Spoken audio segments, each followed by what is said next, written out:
Hello, everybody. Welcome. I am Carolyn, your host for this week's Weekly Mini, your bite-sized workshop on the hottest acro topics. A few things before we get started. You can reference all of our previous Weekly Minis and more amazing content on our Acrobatic Arts channel on YouTube. I'll put a direct link in the comments for you now. And if you have any questions while we're live, drop them in the comments and we'll do our best to answer those for you. If you know someone who would benefit from hearing about today's topic, be a friend and click share on this post right now and let them know that we're here. And last but not least, this episode has been pre-recorded live in advance due to scheduling because we have two very busy people with us today. This power couple is with us and we are so excited for their time. So please join me in welcoming Meaghan Wegg and her husband, Tim Buckley, as they present about the difference in training for our students versus training as a professional. Now, Meaghan studied aerial hoop and contortion at the National Circus School in Montreal. She was a featured artist performing around the world with Cirque du Soleil, as well as the Seven Fingers. She is the Australia, New Zealand, and Asia division manager for Acrobatic Arts, along with Tim. Tim is a physiotherapist originally from Melbourne, Australia. He's worked exclusively with elite dancers, circus artists, and orchestral musicians during his 15-year career. Tim has toured the world with providing physiotherapy for artists from the Australia Ballet to Cirque du Soleil before settling in Montreal to work at Cirque's international headquarters as a supervisor of performance medicine. Tim, as we said, now co-manages the Australia, New Zealand, and Asian division of Acrobatic Arts as well as Aerial Arts. He's our consultant physiotherapist here at Acrobatic Arts. Now based in London, Ontario, Tim and Meaghan own and operate the Academy, an aerial and acrobatic arts studio with 2 locations, which is where we join them now. We're thrilled to have you, Meaghan. Tim, welcome. Hi, thanks for having us. We're thrilled. I'm a little starstruck, a little overwhelmed. I know the talent and the experience that sits on the other side of this screen with me, and I'm excited to have this conversation with you because I know this is something that sort of melds the two worlds that you both experience, your expertise in what you've seen and what you experience. And so we bring those two things together. So I'm excited about that. And now we're talking about not dance training. We're talking about training in general for aerial artists, baton twirlers, acrobatics, dancers. And so we're talking about the difference in the styles of training, the type of training, but we'll get into that more. When I think of it, there's obviously a difference between education and training that we see in the studios for dancers, aerial artists, acro artists, baton twirlers, typically kindergarten to grade 12. And then the difference in training that occurs once one moves on to a professional level of their chosen genre. So I guess I'm curious because I know you're passionate about this, but why this topic? Are you seeing a muddying of the waters? Is there, noted examples or of expectations being raised by parents or teachers who are perhaps feeling outside pressure for increased performance levels and outcomes? I think there's definitely been a really positive forward movement and forward shift in the dance industry because with instant access to the internet, with big companies like Cirque du Soleil, like Disney, we're being exposed to this sort of hybrid and blending of circus arts, dance, acrobatics, gymnastics, which is a really good thing. And there's been a lot of forward movement within dance medicine as well, which is a subcategory of sports medicine. So there's been good research that's looked into injury prevention and injury patterns and different ways that we could recognize and properly prepare our dancers for dance. Because it's something that historically has been sort of an artistic pursuit, but in recent sort of, let's say years or decades or generations, it's been almost become more sporting. And we're seeing definitely as a physiotherapist, I work in a sports clinic now, and I see probably as many soccer players, football players, and hockey players as I do dancers, acro, and gymnasts, So there's definitely, some movement that's happened in the industry, a lot more understanding of dance injuries, which is a fantastic thing. But certainly that comes with increased ambition and increased drive to be able to perform acrobatic skills or circus art skills, which if done, not as optimally as it could be, can come with an increased risk of injury potentially. Well, for sure. I think, looking back on my youth and my generation and what was expected or what even we could see as being our potential, that's expanded now with, Megan and I have talked about this before about the expansion of social media and what they see on TV and dance competitions. It's expanded opportunity, but also that level of competition. So, Megan, what did it look like for you when you danced pre-professionally or trained, I should say? Yeah, I actually grew up as a dancer, and it was started as 1 to 2 times a week. And then I grew a passion and I grew talent in acro and coupled it with dance. And specifically, I started focusing on that discipline and become a specialist in acro and dance. So in the early days, it's a one-off, two off a week, and then you have competitions that you train for, and it's a fun experience. But then becoming a more serious dancer, I applied for the National Circus School when I was 15 years old. And back then, it was in year 2001. They accepted 20 athletes worldwide at the time. Now they're a much bigger school. They've renovated and they've moved across the street from Cirque du Soleil. So they accept way more now. But understanding that that was exactly what I wanted to do as a young athlete, I understood tunnel vision and I understood hard work ethics and determination right from a young age with the power of my parenting. My parents were really strong towards my goals and my passions, and they just kept saying, you have to work hard if you want to make this happen. But in the dance studio, I always knew that if I only showed up to class and let the teacher teach me what they had planned for that day, that's as far as I was going to go. I understood that I had to work at home a lot more in order to meet my coach halfway. So I did a lot of self-training and self-evaluating and made plans. So for example, I asked my father to drop me off at the stop sign, which was 20 minutes from my house, so I could run home instead of getting out of the car and just going home.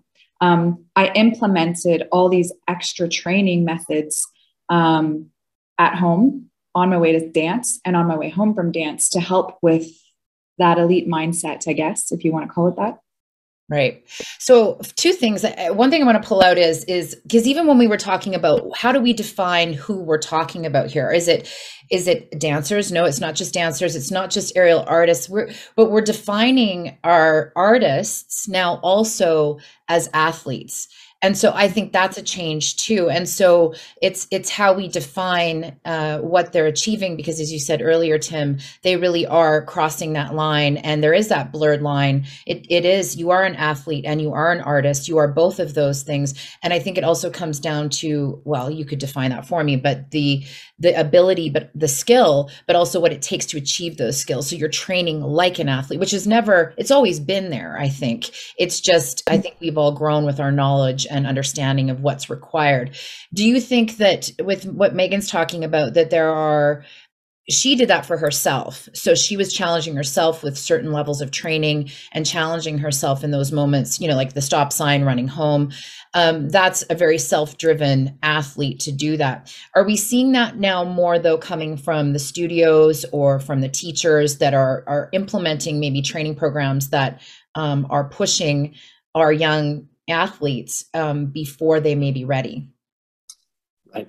And I think certainly there's different pressures that are exerted on adolescent or child athletes or artistic athletes, if you want to call them that, versus a professional, and looking at a professional, I always say that it's a marathon and not a sprint if you're a professional performer, so if you're working at, whether it's the Australian Ballet or Cirque du Soleil or another professional company, it really is a marathon because you're pulling off, anywhere from 8 to 12 shows per week, consistently without much break. The pressures that are on our younger performers or athletes or dancers are very, very different, and there's that sort of element of sport that's come into it with that, healthy competitiveness, but going to things like Eisteddfod's competitions where you're competing to win medals and to win prizes and all of this kind of stuff. So it's definitely different sort of pressures that are sort of being exerted on those two types of performer for sure. And I'll add in there as well, regular training versus professional training. We all can start with the same goal. We all work out a schedule that needs to be done on for a youth and a pro. We all need to work on the amount of repetitions need to be done with your skills to get it. We all need to work on execution of the skill. And then it depends how strict you are with the professional and it's their first time with the youth. Or we all have a final end goal. So for regular studios today, the final end goal would be execution for an exam or a competition. Or for a professional athlete, it's to be able to execute that same high level endurance with the perfection of the performance for a show 10 to 12 times a week. They're completely different levels, but we all, as coaches, could have that same schedule, repetition, execution, and final end goal in our daily planning. It just depends on the level of strictness that you need to be with your students, just a couple with that. Well, I like that you pulled that out and really defined it. So yes, so we can have the same sort of mode of operation in terms of how we're training, or progressive training, like we talk about at Acrobatic Arts. The end goal is different. So within that training, then I would assume that there are different, like you said, expectations, different extremes, so to speak, but also very respective, what do you call it, protocols to not only prepare, but save that person for whatever, I mean, physically, for their health and well-being, like preventing injuries, things like that. Would that be correct, Tim? Absolutely, 100%. And one of the great things that I've seen really change over the last, let's say, 15 years, when I first started at the Australian Ballet back in 2006, 2005, during my first sort of 3 years there was this huge cultural shift that was happening where we were working with the dancers to get them to lift weights and to do just strict, straight up strengthening, because dancers traditionally, there's been a lot of Pilates and motor control, proprioception, balance exercises, which are fantastic and super useful. But like I said, there was a real cultural shift where we were recognizing that if you make your dancers strong in their major muscle groups as well, they're going to be able to generate the power that's needed to, as a ballet dancer, take off for a big jump on stage, or as an acro dancer, tumble and land safely without getting hurt, So that's definitely been a really good thing that's come into the industry, I think, in my time as a physio. And I think it's a way that we can really keep our dancers safe, coupling that with a progressive syllabus or a progressive program like Acrobatic Arts, where we are taking the acrobatic skills progressively and coupling it with strengthening and progressive strengthening as they go.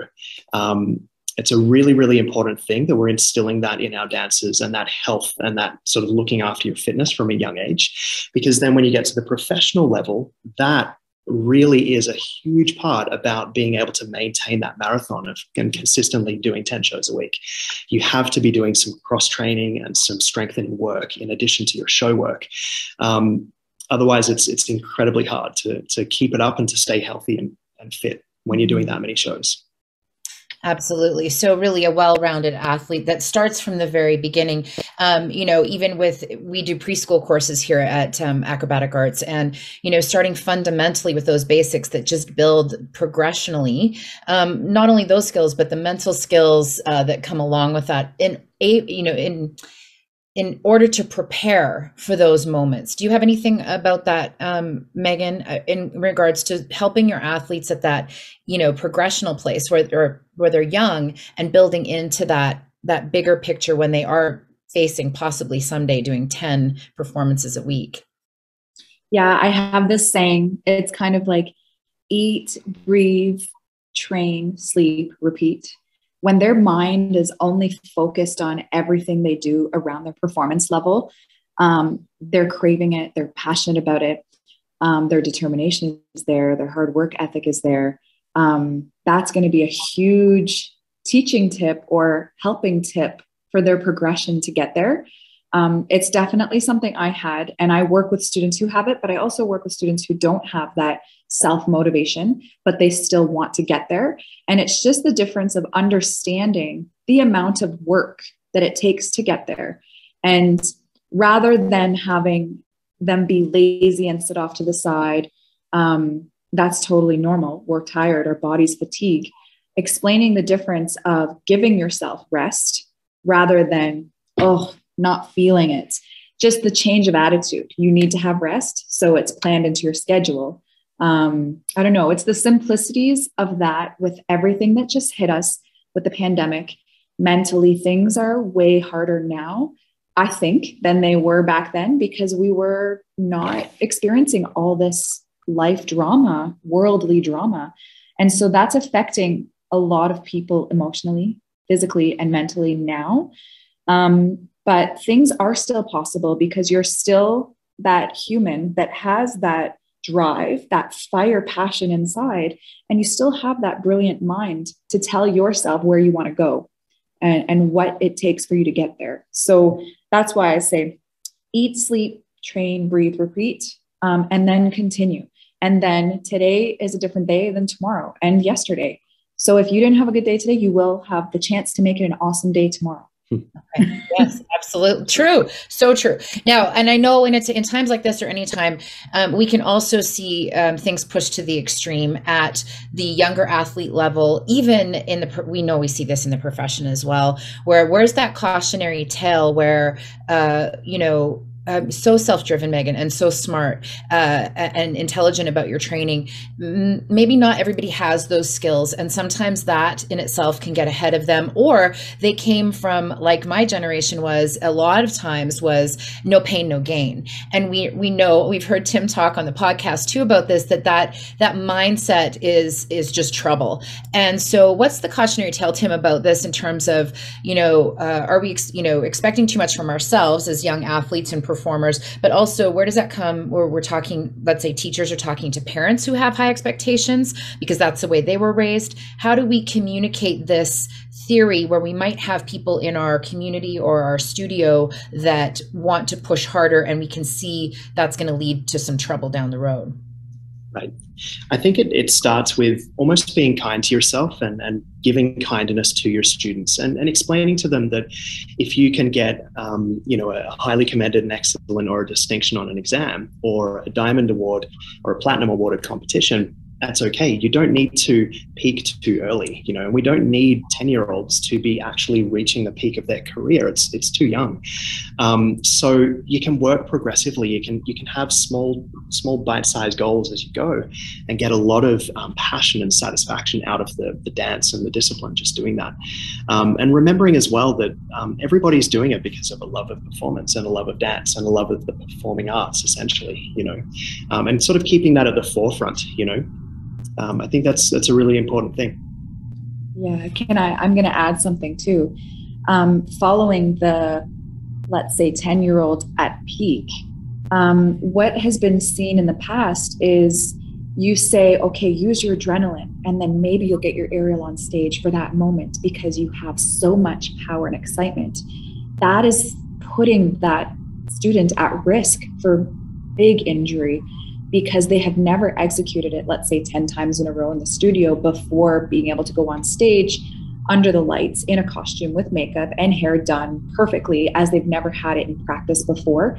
How you practice reflects your performance. So I don't think it's safe to add a plan A as the usual choreography they do in the studio, and then a plan B. If you have so much power and energy, then throw it on stage. It's not a safe option. And I've seen that happen many times. And what I love about competitions is it's a chance to perform your skills, what you have been working so hard for. It's not, a lot of people want to go there and be the best of the best and win. If you're not progressing safely in the studio, then it's going to be a risky winning opportunity. But if you are progressing safely and you're taking it slow and performing the skills that you're practicing 100 times in a row, then the win will just be a bonus. It's the opportunity that you get to actually experience in front of an audience. And it's changing the setting. You're no longer kind of just in the studio with the lights normal in your uniform. You actually get to put hair, do, and makeup if you wear makeup, and then a costume, and then you have lights. You become the spotlight.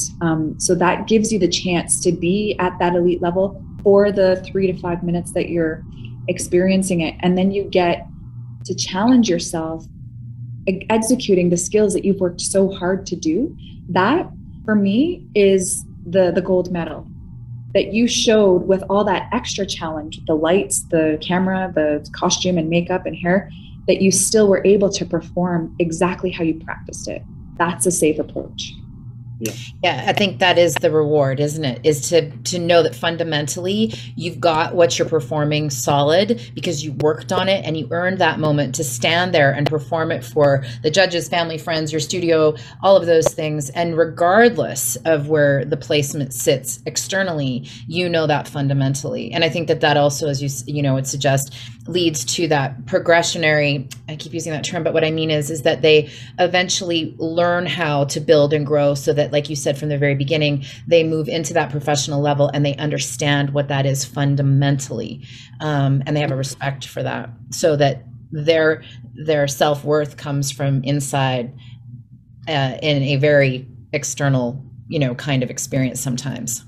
Yeah. And then I'll just add one more thing. What I learned from that, being a youth, let's say passionate youth, becoming a professional athlete, what that taught me following that mindset was that once I was professionally trained, I went through the National Circus School, I did all the progressions, I had my executions down to a T because it became 40 hours a week of my training, that anytime I had an audition or anytime I had to go somewhere and a director said, Meaghan, I'd like you to do this skill here. I'd never done it before, but because I was able to execute all the progressions, I was ready for a new skill at any time. My body was trained, my mentality was trained because I understood the biomechanics of the skill. I went through it all. And so I noticed that once I became a professional, if I had never done a skill before, I could get it, let's say within a day or a week, because my body was ready to take on that new skill with no injuries. It totally makes sense. And that's such a great example. With that, I think our time is coming to a close, but let me know, is there anything else about this, Tim, that you wanted to add to this conversation? Anything else we missed that is really fundamental to this? I will add just one thing, and I think it's honestly to listen to your body. As a physio, I'm seeing a lot of students who are coming out of lockdowns with the pandemic and rushing things too quickly.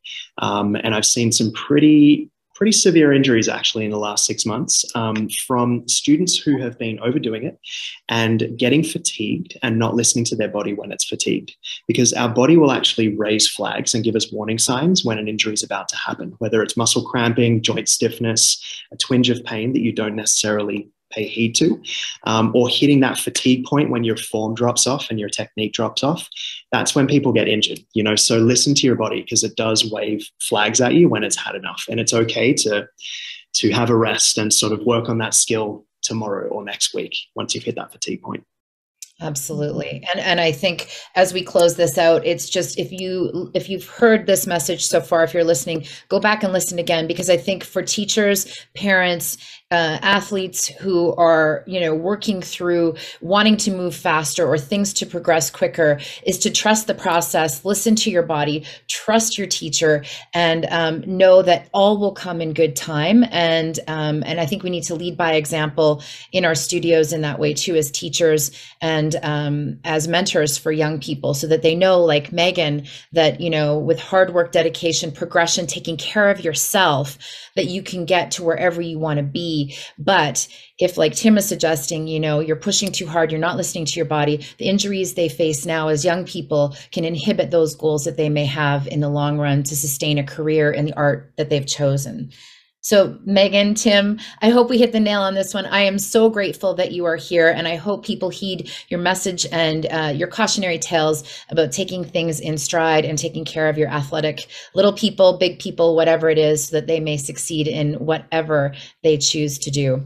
Thank you very much, teachers, for being here for another weekly mini. If you'd like more information about acrobatic arts, please visit our website at acrobaticarts.com. If you'd like more information about teacher training certification, where you can learn more about not only the fundamentals of skills in acro, baton arts, aerial arts, but the progressions and fundamentals of sound teaching, we have a number of courses online and in person that are available to you and may be coming to your area. This summer is a perfect time to level up to level up, and teachers' spots are already going fast. This is your time. Again, thank you to Tim and Meaghan and teachers for joining us on this weekly mini. We'll see you again next time when we're back in the studio with Master Teacher Jill Ford with 5 drills for back handsprings. We'll see you then. Thank you. Bye.